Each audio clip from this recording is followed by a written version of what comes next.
नमस्कार दोस्तों, मैं समृत राठौर आपके अपने YouTube चैनल समृत सर पाठशाला में आप सभी का स्वागत करते हैं। तो आ गए हम एक नया वीडियो लेकर के। आज जो हम लेके आए हैं एक नया है, उस चैप्टर का नाम है पंचायती राज व्यवस्था। ये कॉन्स्टिट्यूशन का बहुत ही महत्वपूर्ण चैप्टर है। इससे पहले हमने जितने वीडियो पढ़ा दिए हैं लगभग ये पॉलिटी एंड पे है, एक आध दो वीडियो है वो हम उसे जल्दी बना देंगे, बाकी इसमें कुछ ज़्यादा रहा नहीं। जितना मोटा मोटा था वो हमने पूरा समेटने की कोशिश की है, उसी मोटे मोटे में ये सबसे महत्वपूर्ण चैप्टर है।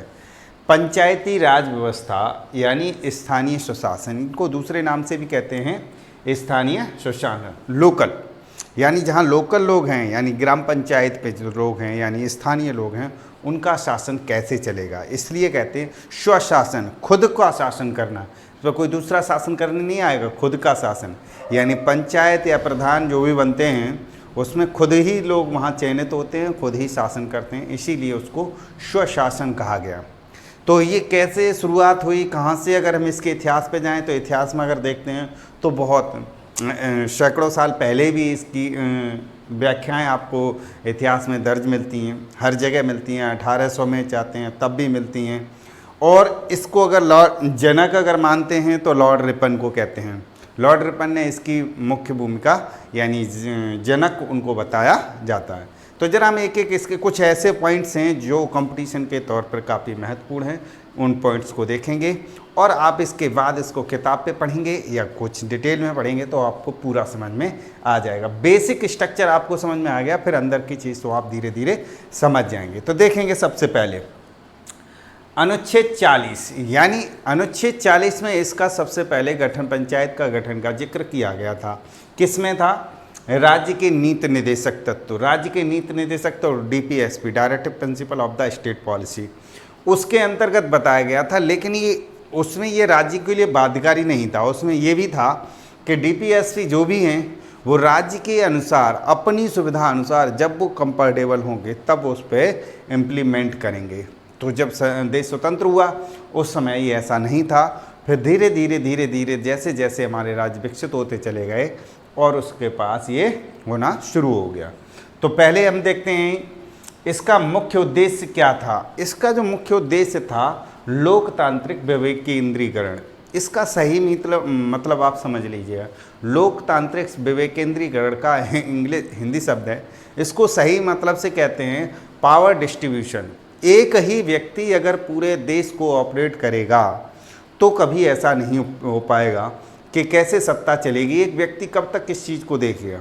तो सत्ता डिस्ट्रीब्यूशन का मतलब हो गया पावर डिस्ट्रीब्यूशन, यानी हर लेवल पे उसका एक अधिकारी बनाया जाए, हर लेवल को उसका करने के लिए वहाँ पर देख रेख हो। यानी केंद्र वाली जो योजनाएं हैं वो ग्रामीण स्तर तक कैसे आएंगी। अब ग्रामीण स्तर पर उनका कोई देखभाल करने वाला नहीं होगा तो कैसे पता चलेगा कि हुआ या नहीं। तो इन्हीं चीज़ के लिए यानी सत्ता का जो पावर, एक तो सेंट्रलाइज होती है, एक डिस्ट्रीब्यूट होती है। तो सेंट्रलाइज में तो सारी पावर हम अकेले ही रखते हैं और डिस्ट्रीब्यूशन में क्या है कि सबको पावर अपना अपना करने का अधिकार है। अब बढ़ते हैं, लॉर्ड रिपन इसके लोकतांत्रिक ढांचा का प्रदान करने के इसके जो जनक कहे जाते हैं वो लॉर्ड रिपन कहे जाते हैं। इनका 1882 में इन्होंने ये प्रतिपादन किया था और कहा था कि यदि ग्रामीण स्तर पर अगर हम उसका विकास करेंगे तो केंद्र स्तर पर स्वतः हमें दिखाई देगा, क्योंकि गांवों का ही विकास ही हमारा देश का विकास है। अगर गांव और पंचायत का अगर विकास नहीं है तो कोई विकास नहीं है। अब इससे संबंधित कुछ समितियां बनी धीरे धीरे। अब समितियां बनी तो समितियों ने अपनी अपनी राय प्रकट करी और हर राय पर अपनी अपना एक नज़रिया होता है, कोई किसी नज़रिए से देखता है, किसी यानी हर व्यक्ति का अपना एक विश्लेषण होता है। तो वही व्यक्तियों का विश्लेषण यहाँ समिति है। तो समिति बनी, तो सबसे पहली समिति बलवंत राय मेहता समिति, काफ़ी इम्पोर्टेंट है, इसको याद रखेंगे। बलवंत राय मेहता समिति, इसमें ये समिति 1957 में गठित हुई। इसमें क्या था, इन्होंने क्या किया कि इन्होंने त्रिस्तरीय सुझाव दिया। बलवंत राय मेहता समिति ने 3 स्तर की पंचायत का वकालत की और वो 3 स्तरीय पंचायत कौन कौन सी रखी थी। तो इन्होंने 3 स्तरीय रखी थी। नंबर 1 ग्राम स्तर, प्रखंड स्तर और जिला स्तर। आप अपनी भाषा में समझ लीजिए, ग्राम पंचायत, ब्लॉक स्तर पे ब्लॉक होते हैं, वीडीसी आप कहते हैं जैसे सदस्य, और जिला स्तर पर जिला पंचायत सदस्य। आपने देखा होगा जो इस समय आज चुनाव चलते हैं गांव में, तो गांव के प्रधान के चुनाव तो ग्राम स्तर हो गया, बीडीसी के चुनाव जो होते हैं प्रखंड स्तर हो गया, ब्लॉक स्तर, और जो जिला पंचायत सदस्य होते हैं वो जिला। तो ग्राम स्तर पर ग्राम पंचायत, प्रखंड स्तर पर पंचायत समिति और जिला स्तर पर जिला परिषद नाम दिया गया। ये त्रिस्तरीय इन्होंने कहा। अब इसके बारे में अभी हम बताएंगे आपको कैसे चुनाव होते हैं, ये हम अभी जिक्र करेंगे। तो सर्वप्रथम इसकी जो शुरुआत हुई तो 2 अक्टूबर 1959 में राजस्थान के नागौर जिले से हुई। यहाँ क्या हुआ, उस समय जवाहरलाल नेहरू प्रधानमंत्री हुआ करते थे। उस समय 2 अक्टूबर 1959 में राजस्थान के नागौर जिलों में सबसे पहले इसकी शुरुआत हो गई। पंचायती राज व्यवस्था की पहली शुरुआत हुई, यानी ये परीक्षण कह सकते हैं, पहला परीक्षण हुआ। उसके बाद 1 नवंबर 1959 को आंध्र प्रदेश में हुआ, दूसरा हुआ मध्य प्रदेश में। इसके बाद धीरे धीरे आंध्र प्रदेश के बाद असम, गुजरात, कर्नाटक, महाराष्ट्र, उड़ीसा, पंजाब, अन्य राज्यों में भी इसका विश्लेषण हुआ। लेकिन वही बात हुई कि कहीं पर 2 स्तरीय और कहीं पर 3 स्तरीय, लेकिन वो हम बताएंगे 2 स्तरीय और 3 स्तरीय। हालांकि 3 स्तरीय की हमारे पास मंजूरी मिली हुई है। अब इसके बाद दूसरी समिति आई थी हमारी अशोक मेहता समिति। अशोक मेहता समिति जो है उन्होंने ये कहा था कि उन्होंने 2 स्तरीय की बात करी। 2 स्तरीय से मतलब ये है कि मंडल, वो जो प्रखंड स्तर वाला था, बीच वाला ब्लॉक वाला उन्होंने हटा दिया। उन्होंने कहा कि ब्लॉक वाले की ज़रूरत नहीं है, ग्राम स्तर और सीधा जिला स्तर, 2 ही स्तर होंगे। तो उन्होंने अशोक मेहता समिति ने जिला परिषद और मंडल पंचायत, उन्होंने जो ग्राम पंचायत था उसको मंडल पंचायत कह दिया, और उसमें जो गांवों का होता है, जो ब्लॉक वाला था, उसे कॉन्सेप्ट को हटा दिया। खैर इन्होंने 2 की बना। तीसरी थी जीवी के राव समिति। जीवी के राव समिति ने कहा कि समिति 1885 में हुई थी। इन्होंने भी अपनी कुछ सुझाव दिए, लेकिन इनकी जो सबसे महत्वपूर्ण बात थी कि नियमित चुनाव हो। इनकी इन्होंने वकालत करी थी कि नियमित चुनाव होंगे, पंचायती राज व्यवस्था को सुधारने के लिए अगर होगा तो ये सबसे महत्वपूर्ण जरूरी है। सबसे इम्पोर्टेंट देखी जाती है एलएम सिंघवी समिति। इसे सिंघवी समिति के नाम से भी जानते हैं, सिंघवी कहते हैं केवल। सिंघवी समिति ने क्या किया, इनकी सबसे बड़ी महत्वपूर्ण बात यह है कि इन्होंने संवैधानिक दर्जा, ये 86 में हुआ था, इन्होंने संवैधानिक दर्जे की मांग की। और जब इन्होंने संवैधानिक की, यानी यही कहा कि यदि हम इसको बहुत अच्छे से ग्रामीण स्तर पर लाना चाहते हैं तो सबसे पहले इसको संवैधानिक दर्जा देना बहुत अनिवार्य है। जब संवैधानिक दर्जा प्राप्त हो जाएगा तो फिर इसको कार्य करने में मज़ा आएगा, बहुत अच्छा लगेगा। और वही हुआ, फिर उसे संवैधानिक दर्जा प्राप्त हुआ और उसके बाद ही हमारे ग्राम पंचायत और प्रखंड पंचायत जो भी है उसका पंचायती राज का पूरे तरीके से विस्तार होना शुरू हुआ। इन्होंने एक न्याय पंचायत की वकालत करी। इन्होंने एक और चीज़ कही थी कि न्याय पंचायत, जैसे आप सरपंच हम अभी जिक्र करेंगे, न्याय पंचायत यही था कि ग्राम स्तर पर एक न्याय पंचायत की भी व्यवस्था की जाएगी कि जिसमें छोटे से लोकल केस होंगे, वो चाहे दीवानी से संबंधित हो चाहे फौजदारी से संबंधित, वो वहीं निपटा दिए जाए। यानी सरपंच की भूमिका की भी इन्होंने वकालत करी। तो डायरेक्ट, जैसे ये भी बहुत अच्छी प्रक्रिया थी, ये इसलिए थी, जैसे हरियाणा में इसको आज खम पंचायत के नाम से भी जानते हैं। होता क्या था कि इसमें अपना जो निर्णय देते थे तो वहाँ के लोकल, जैसे छोटी सी लड़ाई हो गई और आपस में वहाँ सुलझ दिए, तो आज जो तुरंत ही थाने और कोर्ट चले जाते हैं, वो ऐसा नहीं था कि वहीं पर आपस में कोई बुजुर्ग तो नहीं कहेंगे, बुजुर्ग हों या जो भी हो, पंचायत का चुनाव होता था सरपंच का, और वो निर्णय देते थे और वो मान्य कर लिया जाता था। अब इससे कुछ जुड़े हुए महत्वपूर्ण पॉइंट और देखते हैं। इसका जो महत्वपूर्ण हुआ कि इस जो संवैधानिक दर्जा प्राप्त हुआ 73वां संविधान संशोधन में हुआ। 73वां संविधान संशोधन का एक प्रस्ताव पारित हुआ 1992 में। अब इस प्रस्ताव में पारित हुआ, वो प्रस्ताव पेश हुआ और 93 में वो 24 अप्रैल 1993 को ये संवैधानिक दर्जा मिल गया। अगर ये पंचायती राज व्यवस्था का कभी 92 और 93 दोनों लिखा होता तो इसमें कोई नई बात नहीं है कि 92 में पेश हुआ था और 93 में पास हो गया था। तो इसीलिए इसको आप ध्यान रखेंगे, 24 अप्रैल 2000 वो 1993 में इसका पास हुआ। अब इन्हें संवैधानिक दर्जा मिल गया, तो अब हमारे पास एक ताकत और मजबूती मिल गई। अब क्या था कि इन्होंने त्रिस्तरीय प्रणाली की ही मंजूरी मिली। तो आप देखेंगे त्रिस्तरीय मंडली हमारी किसने बताई थी? किधर गए? बलवंत राय मेहता समिति। बलवंत राय मेहता समिति ने ही हमें किसकी वकालत करी थी? त्रिस्तरीय की। त्रिस्तरीय उसे मंजूर कर लिया गया, लेकिन उसमें एक और चीज़ कंडीशन जोड़ दी गई कि यदि 20 लाख से कम आबादी होगी, यानी जनसंख्या अगर कम होगी, तो वहाँ पर 2 स्तर भी कर दिए जाएंगे, जिसमें ब्लॉक स्तर खत्म कर दिया जाएगा, यानी ग्राम स्तर और सीधा जिला स्तर। अब इसमें जब संविधान संशोधन हुआ तो उसमें भाग 9 जोड़ा गया, अनुसूची 11वीं अनुसूची जोड़ी गई, और अनुसूची में जो अनुच्छेद में जोड़ा गया 243 से 243O, यानी 16 अनुच्छेद उसमें जोड़े गए। इसमें सारे प्रावधान जोड़े गए, जिसमें 11वीं अनुसूची में 29 कार्य क्षेत्र जोड़े गए जो विकास के कार्यों से संबंधित थे। और इससे संबंधित क्वेश्चन नहीं पूछता है, बस ये पूछ लेते कितने कार्य क्षेत्र जोड़े गए। अब यहाँ पर एक चीज़ और करी गई कि महिलाओं के लिए 1/3 कम से कम 1/3 सीट जो है आरक्षित की गई। 1/3 सीट इसलिए आरक्षित करी गई कि महिलाओं का विकास कैसे हो, यानी उसमें महिलाओं का भूमिका, उसमें साझेदारी, भागीदारी कैसे बढ़े। तो वहाँ पर सीट 1/3 कम से कम 1/3, और अब तो राज्यों ने बढ़ा करके 50% तक कर दिए हैं।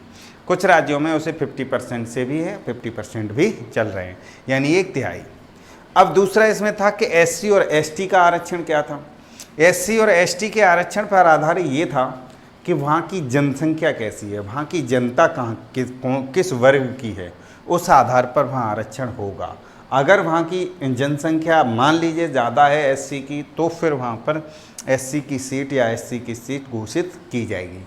इसको राज्य स्तर पर ही लोग देखेंगे कैसे फिक्स है, इसके फिक्स नहीं होता है, जनता और सीट फिक्स करेगी। उसके बाद पंचायतों का चुनाव। इन पंचायतों की चुनाव, वैसे सारे चुनाव की जिम्मेदारी केंद्र के जो चुनाव आयोग की होती है, लेकिन पंचायतों की चुनाव की, क्योंकि ये राज्य स्तर का है, DPSP राज्य के नीति निर्देशक तत्व का है, तो राज्य के नीति निर्देशक तत्व की अगर केंद्र है तो ये राज्य के अंतर्गत आता, तो राज्य निर्वाचन आयोग के द्वारा इसका चुनाव करवाया जाता। कार्यकाल, तो इसका जो पंचायत कोई भी हो, चाहे जिला पंचायत हो, चाहे ब्लॉक पंचायत हो, चाहे ग्राम पंचायत हो, तीनों के चुनाव का जो कार्यकाल 5 वर्ष ही होता है, 5 वर्ष। बस ये विघटन होने पर, अगर किसी प्रकार से कहीं विघटन हो जाता, कोई वजह है, तो 6 माह के बाद पुनः चुनाव किया जाएगा। पंचायतों की न्यूनतम आय, पंचायत चुनाव की न्यूनतम आय, हर जगह आपने न्यूनतम आय पढ़ी होगी, लोकसभा की, विधानसभा की, विधान परिषद की, राज्य, सबके चुनाव जिस तरीके से होते हैं, सबकी आयु अलग अलग है। यहाँ पर उनकी आयु 21 वर्ष तय की गई है। कोई भी हो, यहाँ पर गलती हो जाती है, क्योंकि लोकसभा में जो चुनाव की आयु है वो 25 वर्ष है, तो यहाँ पर लोग सोच लेते हैं कहीं इस पर भी तो 25 नहीं है। यहाँ न्यूनतम आयु 21 वर्ष तय की गई है। प्रत्येक 5 वर्ष में राज्य वित्त आयोग गठन होगा। देखिए, गांव का विकास करने के लिए, गांव स्तर पर विकास करने के लिए ये हमें आवश्यक है कि वहाँ पर हमें धन और पैसे की ज़रूरत होगी। तो यहाँ पर राज्यपाल हमारे लिए क्या करेंगे, वित्त आयोग का गठन करेंगे, और वो गठन जो पैसा आएगा, वो पैसा जो है उसी माध्यम से डिस्ट्रीब्यूट होते होते ग्राम स्तर तक पहुँचेगा, और तभी गांव का विकास संभव है। तो इस पंचायती राज व्यवस्था का जो स्थानीय सुशासन जो नाम दिया गया है कि वहाँ के स्थानीय लोग ही वहाँ का विकास करेंगे, तो उसका ही स्वरूप आज हमें ग्रामों में प्रधान और सरपंच और ये देखने को जो मिलते हैं वही। हालांकि ब्लॉक स्तर पे जो आपको कम दिखाई देता है, बस इसमें 2 चीज़ हैं। ग्राम पंचायत, इसमें हम यहाँ बात कर देते हैं। चलो, अगर हम संरचना की देखें तो संरचना इसमें 3 प्रकार की है। तो नंबर 1 है कि ग्राम पंचायत, अभी आपको बताया था, और पंचायत समिति यानी ब्लॉक प्रखंड स्तर, और जिला परिषद। इनको समझने की कोशिश करेंगे। ग्राम पंचायत में हमारे पास एक प्रधान होता है, एक सरपंच होता है। तो प्रधान तो हमारे विकासात्मक कार्य देखा, और सरपंच हमारे न्यायालयिक कार्य देखता है, जिसे छोटा सा लघु न्यायालय भी कहते हैं। जब आपको न्यायालय पढ़ाया जाता है उसमें भी इसका जिक्र किया जाता है। तो सरपंच, अब इनका जो चुनाव होता है वो प्रत्यक्ष होता है, सीधा जनता द्वारा होता है। अब जब प्रधान चुना जाता है उसमें सदस्यों के भी छोटे छोटे वार्ड होते हैं, उसमें से सदस्य चुने जाते हैं और वो कितने वार्ड हैं उस हिसाब से, वहाँ कहीं पर 11 हैं, कहीं पर कैसे, उनके आधार पर उनका पंचायत हो जाता है। लेकिन वो पंचायत जो ग्राम प्रधान सदस्य हैं वो प्रधान का चुनाव नहीं करते हैं। ग्राम प्रधान का चुनाव अलग होता है और सदस्य का चुनाव अलग होता है। वो एक सहयोगी के रूप में काम करते हैं और ज़रूरत होती है तो वो अपने वार्ड में अतिरिक्त विकास कराने के लिए कह सकते हैं या प्रावधान बना सकते हैं। होता है इसी प्रकार से सरपंच का चुनाव हो जाता है। सरपंच में भी पंच का चुनाव होता है। पंच में भी सरपंच भी और पंच भी। पंच क्या करते हैं कि अपने अपने वार्ड से होते हैं, जो भी हों, 4 हों, 5 हों, 6 हों, जो बैठ करके एक निर्णय देते हैं और वो निर्णय जब दिया जाता है तो उसके आधार पर उसको मानना होता है। अब निर्णय कौन कौन से होते हैं? फौजदारी और दीवानी। फौजदारी वो होते हैं कि जिसमें सजा का प्रावधान होता है और दीवानी इसमें होते हैं जिसमें पैसे, आर्थिक मामले दंड दिया जाता है, इतना पैसा आपको भुगतना पड़ेगा या आर्थिक दंड दे दिया। इससे बीच दूसरी भाषा में ग्राम कचहरी भी बोलते हैं। ग्राम कचहरी यानी छोटे लेवल पर छोटी बातें निपटाती जाती हैं। हर मामले को थाने और कचहरी वहाँ कोर्ट नहीं ले जाया जाता। हालांकि अब उसकी अब अगर देखते हैं तो सरपंच का रोल पूरी तरीके से ख़त्म हो गया है। अब तो हम सीधे एकदम 100 नंबर डायल करते हैं थाने और सीधे कोर्ट पहुंचते हैं। हालांकि ये पहले वाली व्यवस्था काफ़ी अच्छी थी, लेकिन इसमें कुछ खामियां भी थीं। और वो खामियां क्या थीं? वो खामियां ये थीं कि आपने अभी भी सुना होगा हरियाणा में खाम पंचायत का चलता है कि किसी ने कोई प्रकार का गुनाह कर दिया है तो खाम पंचायत ने अपना फरमान जारी कर दिया कि आपको ये करना है, उसको सुनाना है, वो सुना।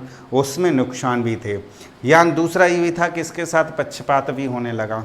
पंचायत जो है निष्पक्ष नहीं होती थी, यानी जिसका पक्ष भारी होता था उसकी तरफ निर्णय दे दिया जाता था। तो जो वादी था जिसके लिए हम जाते थे निर्णय लेने के लिए, वहाँ पर हमें कहीं न कहीं तकलीफ़ होती थी कि फिर हमने उच्च स्तर पर जाना शुरू कर दिया और धीरे धीरे वो उच्च स्तर आज लगभग पूरा बदल चुका है। उसके बाद पंचायत समिति यानी ब्लॉक, जैसे आप दूसरी भाषा में आप अभी जो चुनाव चलते हैं उसे BDC कहते हैं, ब्लॉक डेवलपमेंट काउंसिल होते हैं।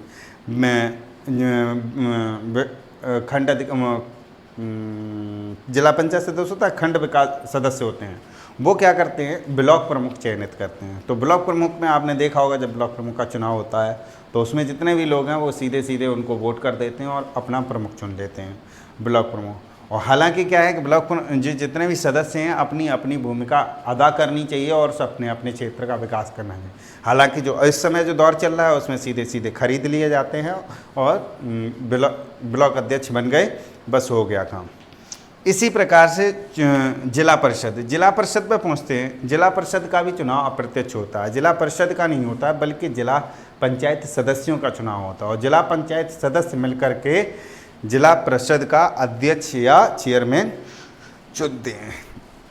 इनका मुख्य काम क्या होता है कि इनका मुख्य काम होता है कि ग्राम पंचायत और ब्लॉक समिति से लेकर के ऊपर तक का पूरा पर्यवेक्षण और निगरानी रखना।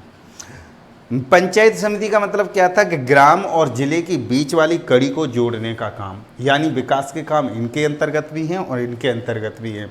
लेकिन अगर ये करते हैं तो ये इनका अंतर में पूरा आता है, पूरा ध्यान रखते हैं। तो कोशिश ये थी, जब भी हमारा लोकतंत्र तैयार हुआ जिस प्रकार की कोशिश करी गई तो कोशिश यही थी कि उच्च स्तर से लेकर निम्न स्तर तक की अगर हम सत्ता को डिस्ट्रीब्यूट कर देंगे और पावर का डिस्ट्रीब्यूशन सही तरीके से कर देंगे तो हमारे जो विकास हैं वो अच्छे से हो सकेंगे। तो ज़रा एक बार हम पूरी सी नज़र डाल लेते हैं। अनुच्छेद 40 में इसका जिक्र किया गया। लॉर्ड रिपन इसके जनक थे। 13 स्तरीय दी गई। बलवंत राय मेहता समिति आई। पहला, इसको आप ध्यान रखेंगे, पहला राजस्थान 2 अक्टूबर 1959 में किया गया। फिर दूसरा आंध्र प्रदेश में हुआ। फिर अशोक मेहता समिति आई। फिर GV के राव समिति आई। फिर LM समिति आई। सिंघवी समिति हुई। 73वां संविधान संशोधन हुआ। 92 में प्रस्ताव पारित हुआ। 23 अप्रैल 1993 को संवैधानिक दर्जा मिला। त्रिस्तरीय प्रणाली मंजूर की गई। भाग 9 जोड़ा गया। अनुसूची 11 जोड़ी गई। अनुच्छेद 243 ओ से 243 ओ तक गया। महिलाओं में एक तिहाई आरक्षण से लेकर 50% तक आरक्षण की व्यवस्था की गई। कुछ राज्यों में 50% तक है। SC SC OBC के लिए 50% है। ये हमारे जो कार्यकाल है वो 5 वर्ष है, चुनाव की उम्र 21 साल है। ये हमारी बेसिक जानकारी इसमें थे सम्मिलित हमने करी थी। अब इसमें क्या है कि कुछ क्वेश्चंस मेंस के हिसाब से भी बनते हैं, तो आप उनको इसमें से देख लेंगे, इनके उद्देश्य क्या आते हैं, विफलता के कारण कहाँ हैं, कहाँ पर हमें आज भी इसमें खामियां क्या हैं, क्या सुधार किए जा सकते हैं, वो आप अपने एक तरीके से निबंध टाइप से लिखेंगे और आप पढ़ेंगे और इसकी अगर गहरी जानकारी लेंगे तो आप बिल्कुल 100% सफल होंगे। तो मैंने आज कोशिश करी पंचायती राज व्यवस्था से संबंधित पूरे जो तथ्यात्मक पॉइंट एग्ज़ाम पर्पज से आते हैं, जो एग्ज़ाम से आते हैं, वो हमने आपको पूरा बताने की कोशिश करी है। तो हम उम्मीद करते हैं तो आपको जितना है वो समझ में आया होगा, और अगर कोई रह गया है तो आप हमें कमेंट बॉक्स में बताएं और अपना स्नेह और प्यार ज़रूर भेजते रहें। चैनल सब्सक्राइब नहीं किया है तो चैनल सब्सक्राइब कर लें। तो हम आपको मिलेंगे नेक्स्ट वीडियो में। आज के लिए इतना ही। अपना और अपनों का ख्याल रखें। धन्यवाद।